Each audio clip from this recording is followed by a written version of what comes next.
Hi, my name's Eric Pinto. Welcome to my presentation, or TED Talk, shall we say. Today I'll be presenting on the truth behind the culture and physicality of sports.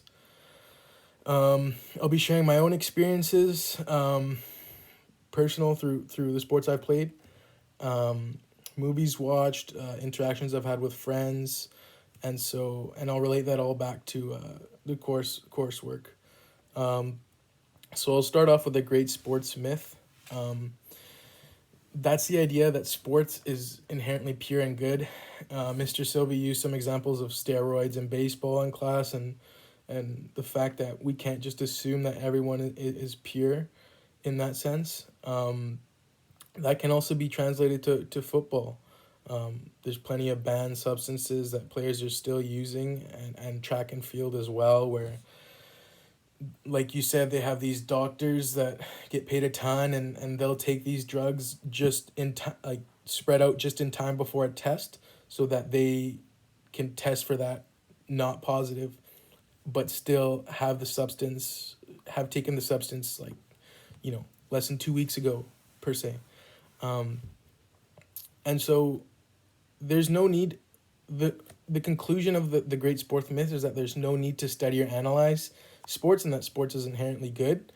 Um, but like the picture I have in here on the top right on my first slide, it's of three women playing Champions League soccer, and they're going for a header. And heading is something in soccer, like we'll talk about concussions later in CTE.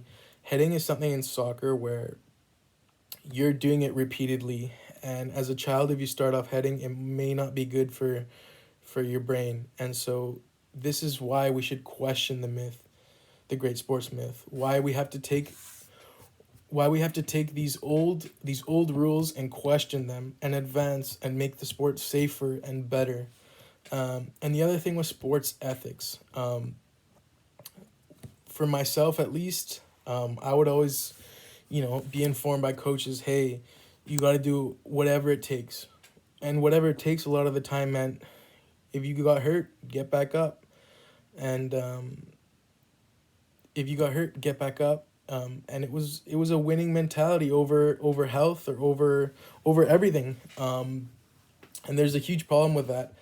Athletes are glorified, and in many cases, sports is, in the States. I watch a lot of basketball and football. Sports is a way out of a tough situation. It's a way to get a scholarship. It's a way out of the hood, in a sense.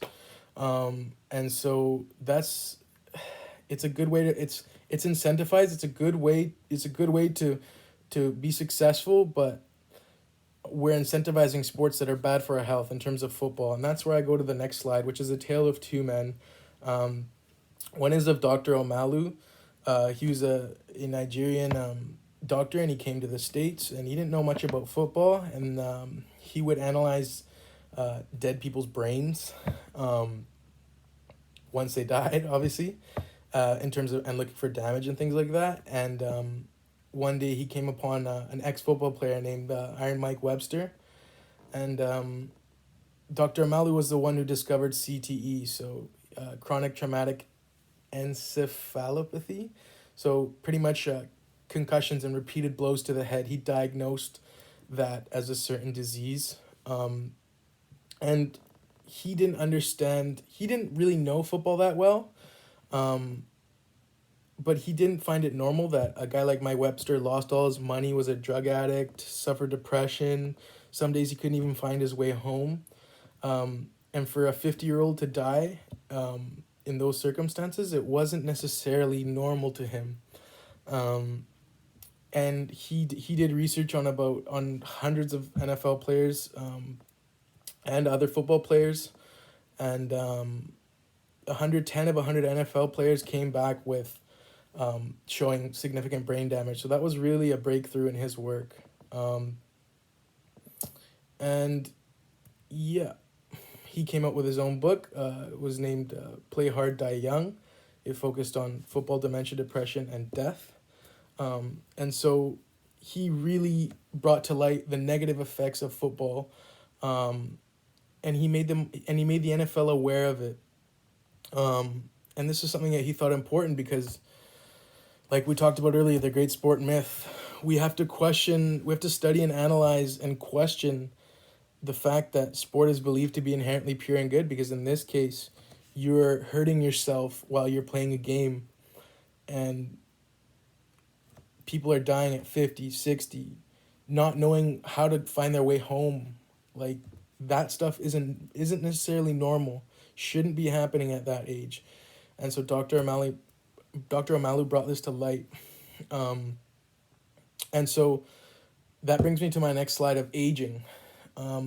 This is a circumstance where Mike Webster was 50 years old, and yet Dr. Amalu looked at him and he believed he could have been about 70 years old because of all the blows he had to his head, his coarse skin. And so, and I have another example here of instructor Sylvie, actually. He said in our PowerPoint lectures, I'm 40 and my knees are about equal to a 70-year-old's knees. I know Mr. Sylvie did MMA, and that's another physical sport. And at the end of the day, with those physical sports, like I played football, you're not always aware of the long-term damages it can have on your body, but I believe it's only right if you were informed when you started of what the long-term damages are, because it might prolong you, instead of playing 20 years to playing 10, and still having fun and being successful in the game, which is what's important at the end of the day. Not necessarily being successful, but having fun, still staying as healthy as you can, and meeting new people. So my next slide goes into baseball and my personal experience with baseball, which I never played on a baseball team, but I had friends in high school who did. And the slide is called Dip and Dingers. It's a little play on words. But I had high school friends who they looked up to their mentors and peers and even professionals at that time, and everybody's chewing tobacco. Everyone's packing a lip. And I even heard of my other friend who plays hockey. He was saying players would even put it in between their toes because it would absorb the tobacco, and that would give them that nicotine high. And this is something not only on the field, like we talk about on the field with football, but this translates to off the field. This is a negative impact on the health. Like, this is another reason why you would have to question the great sport myth, because this is culturally ingrained in baseball culture. And it's something that's been proven to cause gum cancer. So people have died from this.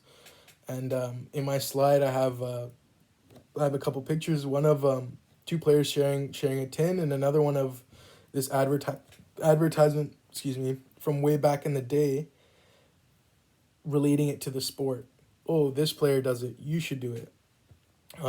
So that's another sport ethic that those players have been ingrained with, and it's had a negative impact on their health for sure.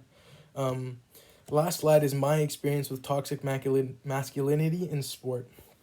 And so I grew up playing soccer my whole life, playing football, played a bit of hockey. I would say with each their own, they had experiences of toxic masculinity in a sense that in soccer, don't kick like a girl.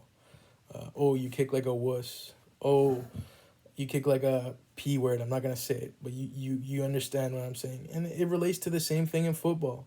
Oh, put your purse down, So it's toxic masculinity because it degrades women at the same time as, oh, you're a man, you should be tough. Play through the injuries. Play for your brother, like that warrior type mentality. Same with hockey, that warrior type mentality that, oh, are you good to go? Like questioning whether your injury is severe enough. That should never happen. It should be more precautionary takes. And so this goes back to the great sport myth and going contrary to the need to study and analyze it. You have to study and analyze these sports because we look at them as being fine where they're not. And so questioning sport ethics as well. These mentalities should be changed, and it's not going to be easy, and it's going to take time to change them. But we have to start somewhere. And people like Dr. Amalu and the next generation of coaches and players have to be the ones to change these sport ethics, going against the great sport myth, doing their research and bringing it to light to the people that they're working with, because everybody's health is important, and it's something that should be emphasized more in sport, in my opinion. Thanks for tuning into my presentation.